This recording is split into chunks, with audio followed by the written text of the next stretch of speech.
Welcome into Locked On Knicks. Alex Wolf here, and I am joined once again today by Prez from The Strickland. You might know him as @_Presidente on Twitter. He is one of the guys that does some of the best and most draft work of anyone I know. Today, so last episode we talked about draft smoke screens, which you can go back and listen to that episode from Monday if you like. But today, we're going to talk about the Strickland's final big board. Some names that you've probably already heard us talk about, like AJ Griffin and Johnny Davis, that landed very high on that board. And also some names that we haven't really talked about on this show too much, like Ousmane Dieng and Jalen Williams. Plus, we're going to get into some second round sleepers that the Knicks can get into. So it's a jam-packed show. Hang tight. We'll be right in on Locked On Knicks. You are Locked On Knicks, your daily New York Knicks podcast. Part of the Locked On Podcast Network. Your team every day.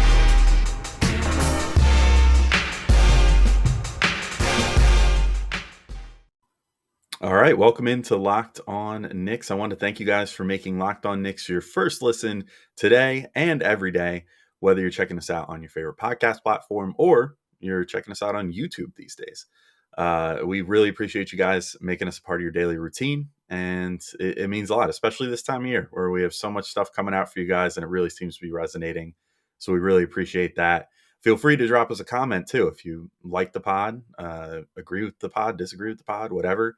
If you're in the YouTube comment section, we love hearing from you guys and we love responding and interacting with you all. So definitely do that if you get a chance. I'm Alex Wolf. I'm editor-in-chief of Knicks site, The Strickland, which you can find at thestrick.land. And as I said, I'm joined by Prez from The Strickland, a guy that I get to work with a lot, which is always a pleasure because he's one of the best and most dedicated draft guys out there and put a ton of work into this draft cycle that I got to see firsthand. And we'll get Prez's sort of final thoughts on a lot of these guys in this episode. So I'm not going to hold us up any further. Let's get right into this episode with Prez. Well, this actually, you gave me kind of a nice segue into the next part that I want to talk about here. So let's get into the Strickland big board here. So the Strickland big board final edition, you just released at the end of the week. And I think there was a few guys that sort of stood out to me, especially from the first time we did it. Like, I think there was some pretty decent movers, which I assume has to do with you becoming more familiar with certain guys and other guys on the, the Strickland staff becoming more familiar with certain guys and really going to bat for them. But I'll start first with, so I alluded to this, earlier in this discussion, but AJ Griffin at 5, Johnny Davis at 6. I feel like that's pretty, I don't know if I'll call it risky, but like sort of risque, in terms of how like the mocks are right now. It's like, that's not a very, that's like a very October or November, December 2021 ranking for both those guys, right? And I feel like a lot of people have soured on them for better or worse, thanks to performances. Like in Johnny's case, I think that the late season performance, injury, regardless of the injury that he suffered, hurt him a bit, as well as like flaming out in the tournament, which I've said a bunch, like definitely negatively affects guys for better or worse. It's probably better to just look past that sort of thing, but like quote unquote winning pedigree, whatever, like definitely exists, definitely is something that is on the minds of front offices, and seeing like a relatively high seeded team get knocked out of the tournament early, even if it's only because like Johnny Davis was hurt and he was like 90% of their offense. They don't really care about that. With AJ, I kind of had I won't say my mind blown, but I was just sort of like reminded of something the other day when I was talking to JJ Jackson from the Locked On Blue Devils podcast. And he was like, yeah, for all this injury concern, like AJ Griffin played every game this year. And then I looked and I'm like, oh my God, he did. Like, Yeah.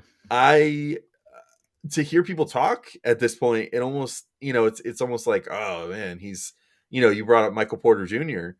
earlier. It's like people were talking almost like it was like, oh, he played like 5 games and then went out the rest of the year. Right. How much can we trust this guy? But in reality, he did play the whole season, and he had a couple injury scares, but he played through them, and all in all seemed pretty tough. So like, I don't know. I'm curious where you're at with those two guys. Like, like I said, I feel like this is sort of it's almost a very like retro ranking of those two, because that's where they were before like the whole quote Mm-hmm. unquote draft process like started in earnest, like a couple months ago. And now they've really seen their stock take a hit. So where are you at with them that you still have them that high?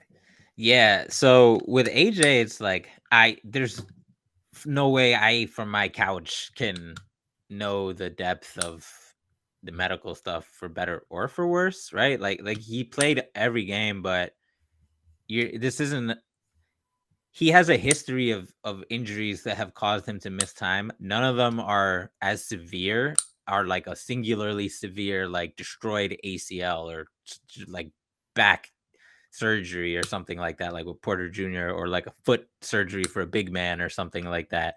It's just a bunch of stuff. So you worry about just like chronic injuries. And, the question for the doctors is like, all right, like he was healthy this year, but what's the likelihood that, you don't want to have to load manage a kid from age 21 or something like that, right? So that's the sort of stuff that the docs got to figure out. I'm, for projection purposes, just operating under the assumption that he's fine. And that's why, and I think most of the Strickland is in that category as well. Um, a lot of the mocks try to take that intel from teams, which may or may not be smoke screening. So that's probably why you see him drop. Because some people are hearing whispers of teams that might pass on him for more sure things. But as far as I'm concerned, easy number 4, 5, 6 type player. And, he is what he is. He's a phenomenal, extremely young, super gifted shooter with potential to do other stuff. And if he does literally anything else, then he becomes like a real major impact player with his shooting. So it's pretty easy call on Johnny. I think players who you have to explain odd things often fall. So like we saw with Halliburton, where teams were like, well, what's really going on with the shots? And part of that might have been him and his team engineering that fall allegedly. But like, if it takes more than like one sentence to really give the sales pitch for a guy, I feel like those guys are usually falling. Where I'm like, well, but his team, and he had no 3-point spacing, and Wisconsin's scheme was terrible, and they had two bigs in the paint all the time, and his usage was 32.5 or whatever. Like, if you have to say all that, then I think it's correct. Don't get me wrong. Like, I stand behind it. I think if he goes 11, people are gonna look back on it and just be like, this was the dumbest thing. But with his efficiency numbers, which are straight up bad, like, let's just call it what it is. Like, if you're not buying all the content, all the contextual explanations, then why would you take him top 5, right? Like, when there's other guys who you don't have to explain that with, right? Like Keegan, whose efficiency was amazing and he still had a high usage, and Dyson, who like can barely dribble half the time but was still really good and just impacting the team for the better. And Duran, and these guys are already really good without having to hope that a different situation causes a different result. So I can see why Johnny's falling. It's like a perfect storm. It's a perfect storm, and I hope that we haven't really heard anything about the Knicks. I don't even think he worked out for the Knicks yet. I mean, the draft is in New York, so they usually get a couple workouts late. But he seems like the kind of guy the Knicks would like. Just the Knicks like two-way players. They like high motor guys. They like guys who are physically ready to go ready for the league from the get-go. They like guys who aren't 18, 19 years old. They like guys who are older, but they can still mold a bit. And he kind of fits all that. So if we stay at 11, I'm really hoping he falls or AJ falls and we get one of those two. I'm really hoping the Wizards don't pick my guy, Johnny Davis, even though that means I'll get to see him in person here in DC. But like, I'm like, man, y'all already got Beal. Johnny, not even a point guard. Just let him go to us. Pick someone else, dude. Yeah. Well, now there's all these rumors about Beal he has decided his future, but isn't going to say what it is or whatever. Like He's so funny, man. What a weird he's guy.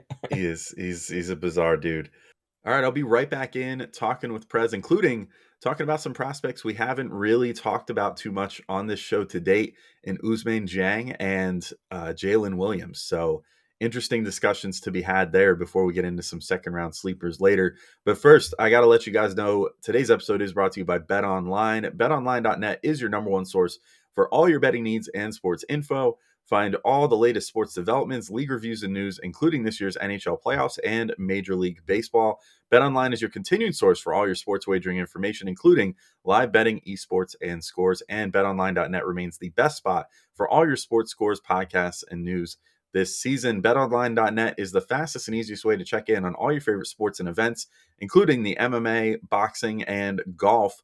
And on top of that, they have some really interesting NBA draft odds that have come out now. AJ Griffin, for example, who we just talked about, has an over-under on his draft position now of 11.5. That's an official odd coming in.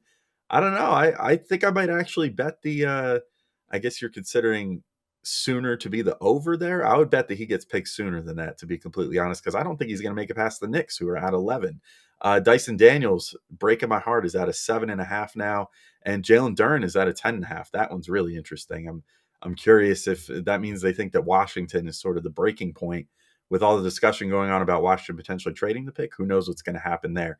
But at any rate, you can keep up with all that on Bet Online. So head to the website today or use your mobile device to learn more about the trends in action. Bet Online, where the game starts.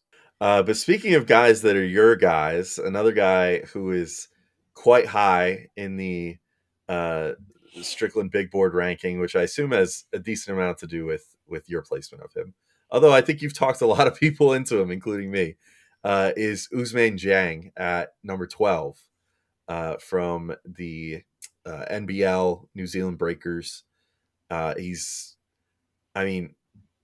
made a really, for anyone that hasn't read it, you made a really compelling case for him in a really long deep dive article at the Strickland, I guess like a week and a half, 2 weeks ago now, about just how maybe he's not, maybe he's less Giannis and more, some other like type of dude where he's not going to need 4 years to like figure himself out. He's not that type of like project player. Like he might actually have some stuff that he can do from day one in the NBA. And of course, Giannis is like the super lofty comparison, but like he's like the 1000th percentile outcome, of a guy, a project player working out. There's like for every Giannis, there's like 500 guys that end up out of the NBA by the end of their first contract. So, but like I thought you made a good case for him. So I'll just give you the floor to just make like a quick case for Dieng real quick here. As for why he's at number 12 on the Strickland big board, which puts him just one pick behind the Knicks. So that's reasonably in the range potentially to you. So one thing I'll note is that looking at this NBA.com consensus mock draft, he's actually 12 there as well. Yeah. So at first I was like, man, I'm going to be like, I already knew I had like spammed my Strickland colleagues enough so that they'd be higher on him, but I figured he'd be lower for everyone else. But a lot of people have him higher now. So other people seem to be buying what I'm selling, even if they didn't buy it from me, right? Bought it from someone else. I think a lot of people read the article. I think that must be the only explanation. I'm sure it's circulated in the front offices of the NBA group chat or whatever. Well, Paralyn friends. But yeah, so basically the whole pitch behind the article is he's actually very skilled. He's just super frail. And once he gets stronger, like all the other stuff is already there. Like on defense, for example, he has good feet and really long arms and pretty good instincts. The problem is if you give him a little shoulder bump or a little forearm shiv, he kind of just goes flying. And then you can get whatever shot you want. So even if he's in the right place, you can just move him for the most part. There's some times where like you can get by him and he's still behind you and 6'10" with long arms. So you're not out of the woods yet. But like, as far as him being in front of you, you can pretty much just move him. Like, even if you're a guard, you can pretty much move him right now. And then on offense, you see a lot of the same stuff. Like his shot looks good, and the shooting numbers are pretty mediocre, but it looks good. Um, and it looked especially good in the latter half of the season. And he's not just there to chuck threes. He's actually like pretty down to try to get to the rim and take people off the dribble, both with and without screens. But he runs into a lot of the same problems. Like if he's using a screen and you get over the screen and give him a little bump, he's gonna go back like 3 feet. So he loses the advantage that the screen gives him, or if he's driving to the hoop and you're stronger than him and you can kind of push him out of the way, he might have to settle for a floater that's hard instead of a layup that's easy, or he might pass it out or something like that. Um, so if you fast forward, like what does he look like with 20 more pounds?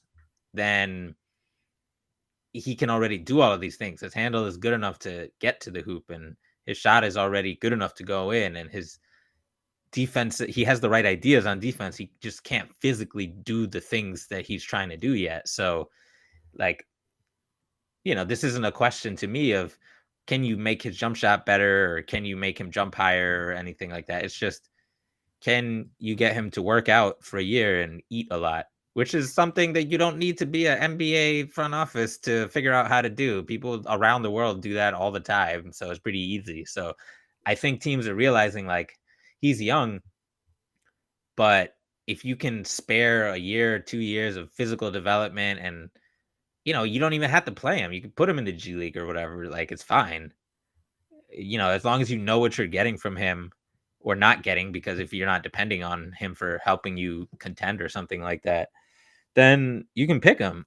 That being said, I don't think the Knicks will pick him because I don't think the Knicks, not that they're looking for reasons to play their young kids, right? Like it's obviously well chronicled that it's very hard to be young and get minutes on the Knicks right now, but like they haven't even picked a 19-year-old, much less an 18-year-old. So unless they switch gears and decide, we don't have any minutes, we're going to take somebody who's really high ceiling and we can just throw in the G League, which honestly, like, is not bad logic, but it would still be unexpected.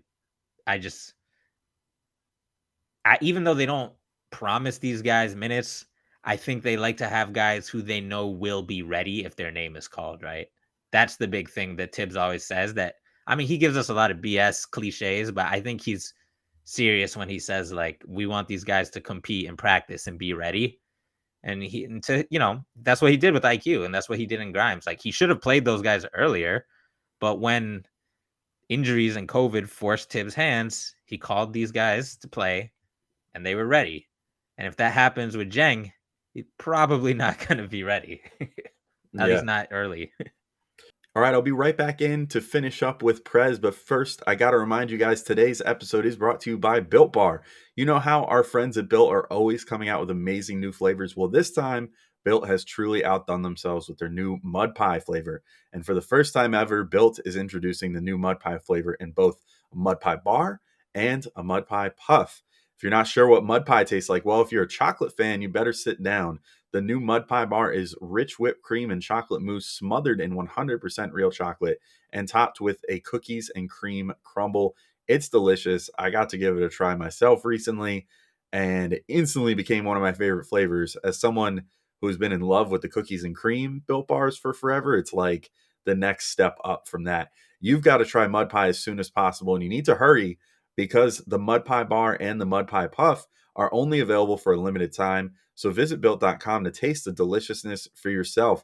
And if you're not convinced, luckily, I saved the best thing for last. It's actually good for you. No, seriously, all Built products are low calorie, high protein, and low sugar. Mud Pie is packed with 16 grams of protein and only 150 calories and 8 grams of sugar. It's like your mom baked the most deliciously creamy chocolate mud pie and wrapped it up just for you. And like all Built bars, they're covered in 100% real chocolate. That means they're healthy and tasty. So if you want to get some for yourself, go to Built.com and use promo code LOCKED15 and you can get 15% off your order. Again, use promo code LOCKED15 for 15% off at Built.com. Yeah, well, so to move to another situation of some older players and some younger players sort of swapping places in an interesting way. And this is something that I'm starting to see. This wasn't just a Strickland thing. This is starting to happen kind of across the board. Jalen Williams out of Santa Clara at 14 on the Strickland board. Malachi Branham and Jeremy Sohan just outside the lotto at picks 15 and 16. Now there has been some Branham smoke connecting him to the Knicks potentially, and some other I think he's the Vegas favorite right now, which I yeah. don't understand. Maybe you've read something I haven't, but like Berman seems all in on it, but Berman was all in on Mikal Bridges over Kevin Knox until the last minute too, and is still salty about that. So I don't know. damn, why didn't we just listen to Berman? Right? Why didn't the Knicks just listen to Berman and take Bridges, who clearly Berman like knew someone connected to Mikal and was really looking forward to having an inside man with the Knicks for a long time, and then that just got screwed all up. But at any rate, yeah, Jalen Williams at 14, Branham and Sohan just outside that. Walk me through how Jalen Williams has sort of worked his way up, because I think that's another guy that sort of fits the profile, maybe even more so than like a Jang, of what the Knicks would be looking for, because he's really long. He's technically, I would say, like listed as more of a guard, but sort of has that like rangy like wingspan. It seems like, I think, wasn't he over 7 foot? Yeah, he's 7'3". He had the largest wing differential of anyone in the combine, of differential of like over 9 inches or something like that. Yeah. So he's legit like 6'7", 7'3" wingspan and not skinny. So Yeah. he's a wing. Like, and a 3-year college player. So mhm. I think that he sort of fits the Knicks ideal of a draft pick. Like what do you think about him and his potential case to maybe even move up as high as 11 if the Knicks stand pat?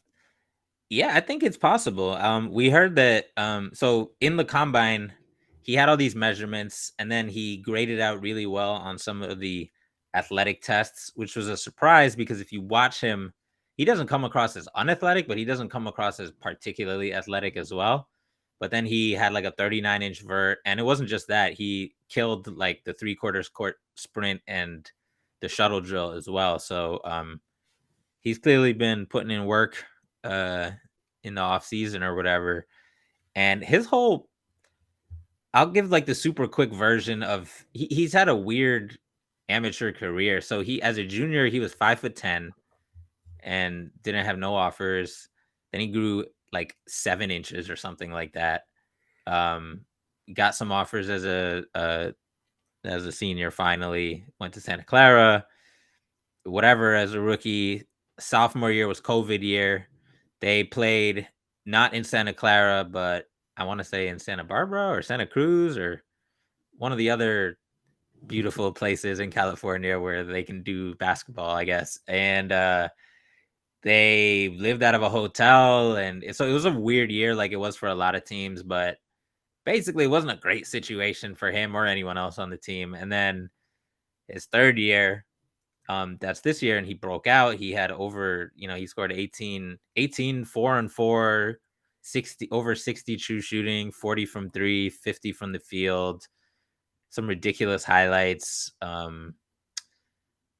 He was just people might discount his numbers a little bit because of the conference he was in, WCC, whatever. I won't even get into that, but like he definitely fits, like you said, a lot of the past Nick draft pick indicators, wingspan, age. He scored a lot in college, which I think is kind of an underrated thing to think about when we get into like a lot of advanced stats. But like if you think about it, the Knicks have just taken guys who score a lot of points, right? Like Obi Toppin scored a zillion points. Quentin Grimes took like a zillion 3-pointers and made a ton of them and scored a lot of points. Deuce scored a ton of points as the main scorer for West Virginia, right? So like they like guys who were getting buckets and can do other stuff and are a little older and have long arms. And Jalen Williams does all those things. And I think He's a little lower on consensus boards because of the combination of his age. He's 21, his conference. And then people like he basically played point guard, and you start under the assumption like, okay, he's not going to play point guard. He's not going to run the offense for an NBA team. So if you look at the wings who start and don't run the offense, they're either really good at defense or really, really good at other things on offense, or really athletic, like Jaylen Brown coming in or Jason Tatum coming in, you know, guys like that. So he's kind of like has a reputation as not a great defender. So it's like, okay, he's shot 40%, but is he really like, is he just a good shooter? He's not a great shooter. I think he's more than a good shooter, but like I could see why people say he's only okay. And you're like, okay, he's a good passer and he's a really, really good pick and roll player. But like, if he's not running the offense, is he going to get to run a lot of pick and roll? So like, I can see how people might talk themselves down on him, especially if he's, they're like, he's going to be a poor defender. That's it. But I don't think that's really written in stone, right? Like has long arms. He has really high feel on offense, which I do think means he knows what's going on. And I think that can translate to defense in the NBA. I just find it really hard to believe that a player with his sense of understanding and his measurables would be bad at defense under Tom Thibodeau, right? Like Cam Reddish doesn't know what's going on and is long and is still solid at defense. So I'm pretty sure Jalen Williams will be fine. So I don't know. I'm pretty high on him. And there's like other stuff. Like he's just very, because of how his amateur career has gone, he's just shown that he can pick stuff up weirdly fast. Like he shot a lot of threes off the dribble when people go under screens, and they were interviewing him. ESPN was interviewing him, and he was like, "Oh yeah, like I didn't do that before my junior year, and in the summer, I knew I had to start doing that, so I practiced it, and now I can do that." Like as if it was so simple. I'm like, "Oh, you can just do that now? Okay, cool. Like I don't know. I could see them reaching, and then just like a lot of the Knicks picks, a lot of people will be like, "Oh, I don't know, is a reach," and then he'll play really good, and people will be like, "Oh my god, he doesn't suck after all." Just like pretty much Like all the literally picks that everyone, they've made yeah. so far. Yeah, were all of it. Other than maybe Deuce. I think most people, when the writing was on the wall that the Knicks really like Deuce, everybody was kind of like, okay, I'm with this. I'm cool with this. But like when Obi got picked, myself Yeah, included, I'm me not excluding too. myself. Like I was like, ugh, come on, man. Like what? And then like quickly got picked, and I'm like, why would you take him there? Like why not Yeah. take him later? And Even then Grimes, yeah. yeah, Grimes too. It's like who the hell? Like I had barely even watched anything on Grimes because I didn't know he was going to go there. So yeah, and all those guys worked out great. So yeah, if the Knicks look at a Jalen Williams and wind up taking him over some like younger players, my only worry would be something like based off your description. Although maybe he's a little different because he has that it seems like based off what you said that like Majin Buu like absorption quality about him where he just sees Mhm. stuff, figures it out right away, and then is really good at it. So maybe he's a little different from say a Grimes or something where you just project like no, he's just gonna be really really really really really good at the things that he's already good at, and has like that next level. But my only concern would be if the Knicks take him and he winds up another like really solid NBA player that isn't necessarily going to give them the upside that someone like a Jang could give them, if they just have a little more patience with him as a young player and can kind of cultivate that more. But Prez, there's another guy that is on the Strickland list that always stands out to me on every single one of them that we've put out so far because he's way higher than consensus. And this is a perfect bridge to get to the sort of like second round, 42nd pick, Mhm. quote unquote sleeper type guys. And that's Alondas Williams out of Wake Forest, slots in at number 19 on the Strickland board. I know you are the ultimate champion for Alondas, and I feel like we've maybe talked about him a little bit the last time you were on here, but give me like the elevator pitch on him. Why you think that he could potentially be as high as like a top 20-ish guy in this draft, despite like, I mean, I feel like most mock drafts I look at, he's anywhere from the 40s or maybe late 30s down to like, for example, I'm looking at Tankathon right now and he's down to the 60th pick on there, which seems a little unfair to him. But what's your sort of like elevator pitch on Alondas as a pick?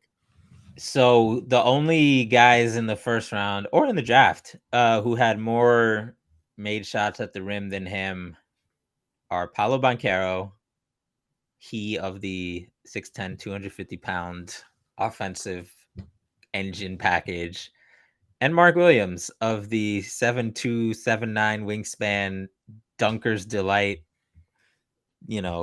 classic rim running center type. Nobody gets to the rim like him. Most people in most drafts, not just this one, don't get to the rim like him. He had a weird career where he was at Oklahoma for 2 years as a wing and then came and like wasn't particularly impressive and then kind of just came to Wake Forest and blew the doors off of college basketball as a very old player. He was 23, so he's older than a lot of young Knicks. And that's a big part of the reason why he was killing in college. But at the same time, like if you watch his tape, we lack, like you said, we have a lot of good players, and at some point there's diminishing returns for like solid contributing role player wings. We need to get guys who have creation upside if we can't get guys who can create right now, to me. And Alondas is the best bet for that because he has the handle to get to the rim, get into the paint pretty much whenever he wants. He has great size. He's 6'5" and probably needs to lose a little weight, if anything. He's a big boy, and he's athletic. He can jump high. He's got long arms. He's a great mid-range shooter and a bad three-point shooter, and a great, if overly ambitious passer.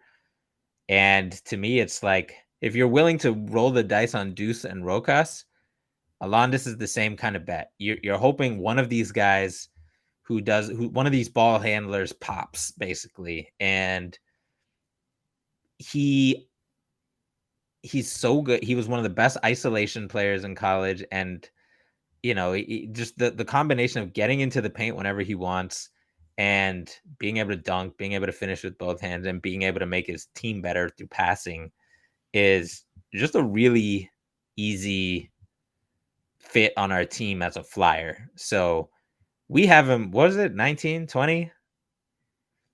Well, oh, yeah, 19 on the Strickland board. Yeah, but you don't have to take him 19. He's not going to go in the top 20. So that's the thing. Like, I don't know if he'll last the 42, but like you said, he might, right? Because 23-year-old guards who don't shoot are not the most appealing prospects. If you want the elevator pitch for why not to take him, it's 23-year-old guard does not shoot threes. Like, okay, most front offices will just stay away off that alone. So, especially if he only has 1 year of being good out of the last 5. So, you could get him later and do like you're doing with Deuce. Just stick him in the G League. If he decimates the G League like Deuce, then you keep him on ice until a potential opportunity to contribute with the big squad comes. We got a lot of guards, so it might not come, but it's cool to have the option. So you don't really lose much by taking a flyer on him, to me, because we have lots of role players. So it's not like, oh, we need role players and we're passing up a role player spot for a flyer. Like, no, we're not going to be short of role players this year. So why not take a flyer on someone who could contribute in the areas of most need for the team? Yeah, I like every time I've looked him up based off mostly your recommendation from from like the various things that you shared of him and whatever, I come away pretty impressed with the overall ability. And I mean, there's something to be said for winning ACC Player of the Year. Like that's not a small accomplishment as, a guy who is entering a program for the first time in his career and entering a new conference and everything else. Like that's not a small thing to win ACC Player of the Year when you've got all those powerhouse schools in that conference. So definitely a guy it's worth looking at. Probably a guy that if I was the Knicks and like he's available, you get intel like, oh, he's going to get taken at pick 35 and we're interested. And that team calls you up because they know you're interested and say, give us like one or two of your 75 second round picks next year. I'd probably do that. Give them those, some cash, and the 42nd pick or something like that, and move up. That's I think that would be a pretty no brainer because he could give you. I I struggle to say something like what Jaden Ivey could give you at a way later pick, but like he could give you a driving guard, and someone that can get to the rim and can finish there, which has been something that the Knicks have struggled with a bit at the guard It's not spot. a sexy comparison, but some people here may remember Daishan Nix, who played for the G League, another big boy guard. His background was much different. He was younger, and he was projected to be a lottery pick, and kind of underwhelmed in the G League and couldn't really shoot. Gained a lot of weight, strength, but like probably got a little looked like he was ready for the strongman competition or something, not for hooping. And went undrafted. Rockets put him in the G League, and after Deuce, he was probably the next best G League guard. And he actually does drive and dish, even like a lot, like much more than Deuce. Like Deuce is great at a lot of things, but Knicks is better at that. And they signed him to some cheap like 3-year deal or something like that. And it's not a guarantee that he's gonna play, right? They still have Eric Gordon and Kevin Porter Jr. and Jalen Green, and maybe they get another ball handler or Paolo or someone like that, and they have other picks later. So again, not a guarantee that he'll play, but like now you can take that cost controlled flyer and you don't lose anything if it doesn't work out. And if it does, then you have possibly a backup, maybe a starter for like pennies on the dollar under your team control. So it's just I would like the Knicks to take a similar. I mean, there's a lot we can talk about it. There's a lot of different ways you can use a later pick to help this team, but that's probably my favorite way. Someone like that. So one other way that they could potentially use that pick is maybe going after a Mitchell Robinson replacement if they decide not to pursue that sort of player with the 11th pick, whether it's a falling Jalen Duren or arguably a little reach for like a Mark Williams or something like that. There's a pretty decent amount of bigs that, like centers that project to be available maybe in that like early second round range, maybe late first, but attainable range where you can make moves to get there. And the Knicks have certainly, if nothing else, proven that they're really great at navigating that like 20 to 40 range of the draft and getting right where they need to be to get the player that they want. So I'll throw 3 names at you. One is not generally regarded as highly as the others, but is just someone I'm curious about. But Christian Koloko out of Arizona, Ismael Kamagate out of Paris basketball, and Kai Sotto, who played in the NBL. 3 centers that I've looked at and have all to varying degrees intrigued me as prospects. Where are you at on those 3 as potential second round? I won't call them 1-to-1 Mitch replacements, but bigs that the Knicks could look to draft and use to potentially, in a way, replace Mitch's roster spot and then maybe earn some playing time over time. Yeah. So Kai Sotto, he's from the Philippines, and he spent some time in Atlanta playing ball before going to college, and decided to not go to college and instead go to the Ignite. He didn't end up playing that much for the Ignite because the FIBA Asia Cup qualifiers were going on, and he decided to play for the Philippines there. And then once that ended, that's when he came to the NBL. And I mean, his numbers in the NBL were kind of like pedestrian. He's pretty huge. He's like 7'2", 230, 220, something like that. He has a shot that looks like it doesn't look bad, but it don't look good either. So I think he's probably gonna go. Maybe some team takes him at the end of the second round. Maybe he goes undrafted. Who knows? But I wouldn't. I'm not taking someone like him for if we lose Mitch. My thought process for if we lose Mitch is no rookie is going to give you what Mitch gives you right now, right? Like we saw it with Mitch. It took him 2 years to 2.5 years to even get his fouls under control. And even guys who are top 10, almost top 5 picks think of Okongwu, think of Bam. These guys pretty much all took 3 years, and they're the best centers straight up. Robert Williams didn't pop until year 3. Like now year 4, he popped again. He's really good. So you can pick somebody to replace Mitch if Mitch leaves, but if that's who's going to actually be taking Mitch's minutes, then our defense is probably going to be worse. And if the team's cool with that in the name of development, then that's fine. But I don't think they are, right? Just knowing how Tibbs is on defense and knowing the kind of centers that Perrin has liked, right? Like Gobert and Mitch and Sims and whoever. Like they like guys who can hold it down. And it'll be interesting if Mitch leaves, if they dip into the trade market, right? Maybe bring Mo Bamba back home to New York, or pick a free agent who's like good but under the radar, like Isaiah Hartenstein or something. There's a lot of ways they could go, but there's no way. Like I like the other 2 guys you mentioned, Kamagate and Koloko, a lot more than Sotto. But even those guys, like if you're promising to start them, you're essentially promising to take a step back. You might even just pencil Sims in as the starter at that point and make them the backup, because Sims has more experience than them, right? So it'll be interesting. What I like about Koloko and Kamagate is they're both long and bouncy. Both of them. Well, Koloko is, I think, 7 feet, and Kamagate is a little under 7 feet. Kamagate is definitely skinnier. Koloko is one of those dudes with real skinny legs, but super jacked upper body. So he's pretty bouncy and strong, but like his base is kind of thin.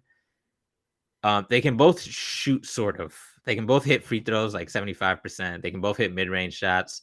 I wouldn't be surprised if either of them shoots threes in time. Maybe not year 1, but like they definitely working with something as far as jump shot goes. Both of them were asked to do more than just catch and dunk for their teams. Koloko in Arizona with Ben Mathurin, and Kamagate with Knicks legend Kylo Quinn in Paris before, I don't want to say Kylo Quinn got kicked off the team, but before they parted ways. And they're both pretty skilled in different ways. Koloko, particularly on defense, is just really skilled. Arizona was one of the best defenses, and he was a big part of that. I mean, they got a lot of great players, but he was a big part of that. And he's pretty quick on his feet, long arms, good defensive technique and awareness. So, he'll still have a learning curve like any NBA center rookie does, but he's starting from a good place. I don't think people love Mark Williams. I have them literally right next to each other on my big board. I don't think Mark Williams is definitely bigger, but it's not like Koloko small. And to me, it doesn't, like, I don't watch Mark Williams and say like, wow, so much better than Koloko. Like they're basically a little bit similar. One just plays for Duke and the other doesn't. And Kamagate is definitely a different type of center. Like Koloko and Mark Williams are more like Mitch, where you still, even though they're not super slow, you still want them dropping back and just putting their long arms up and, doing Brook Lopez kind of stuff. Kamagate has long arms, but he's a little skinnier, so he can get pushed around a little more, but he's way more fleet of foot. And you can credibly be like, all right, switch onto Jaylen Brown for 10 seconds. Like, he's probably going to get cooked half the time, but the other guys will get cooked like 3/4 of the time. So he's more versatile, and he's almost like a 4 or 5 in that way, because he had to actually play the 4 for Paris because of O'Quinn and this other old guy they had. So he had some reps flying out on the perimeter and doing that stuff. He's also, I guess all of them are kind of, this goes back to what I was saying about like centers just need time, is like all these dudes are kind of undisciplined, because what do you do when you're playing less talented people if you're bigger than them? You try to block all the shots and lock them up and dominate and all that stuff. And in the NBA, you're not going to do that, even if you think you want to do that, and it's just going to make you look dumb. So it takes a couple of years to iron that stuff out and learn about like decoy coverages and all this crazy stuff. So if the Knicks got Kamagate or Sotto, not Sotto, Kamagate or Koloko in the second round, that'd be super awesome as like Mitch insurance, because even if he stays, like Taj, I love him, but he was he is our third center, and he's good, but like, is Taj Gibson more impactful on the court as a rookie than these guys? Probably, but that still could be valuable development minutes, for these guys down the line. And you're not sacrificing much because you're talking about like 5-10 minutes a game. So that's the pitch. Well, I think it's a good one, and I think that's probably a good note to end things off on. It's funny, Prez, when we were getting on for the show, I was like, maybe this will be, I don't know, 45 minutes or something. Every time. Here we go, hour and 15 minutes later. But thanks so much for popping on, man. Do you want to real quick just remind everybody where to find you online and where to find all your work at the Strickland, all that stuff? Yeah, @_Presidente on Twitter. There's lots of good stuff from me and the crew on the Strick.land, which you can find on the Strick.land. There's a tab on the top of the page that says 2022 NBA draft, and you click that and it's our big board. And then if you go under that, there's links to all the articles and stuff like that. And there's profiles that are short. So if you ain't got time to listen to a 1-hour podcast, but want to get like the quick 1-page spiel on Johnny Davis, you can find that. But if you want like 10 pages on Johnny Davis, you can also find that. So there's a lot of good stuff there. So check it out. And also make sure to check out Draft Strickland, where Prez has been pumping out some awesome podcasts too. Yeah, so lots of great stuff, and lots I could say as I am about to stop recording this and then do some graphic design work and some editing and stuff. There's going to be a lot of pieces dropping this week as well, so definitely keep your eyes tuned to the Strick.land, and maybe more specifically go on that draft coverage page to find everything in one place. But Prez, thanks so much for popping on again, man, and giving so much time and insight. Really appreciate it. And I'm going to sign off for today. We got, it's not just a big week at the Strickland, big week on Locked On Knicks. We got a lot of great content coming out for you guys. We have probably way too many episodes to fill 5 days. So get ready. You're probably going to have like 8 days worth of episodes in 5 days leading up to and after the draft. So thank you all for listening and everything. And we will have plenty more coming this week. Talk again. Peace out.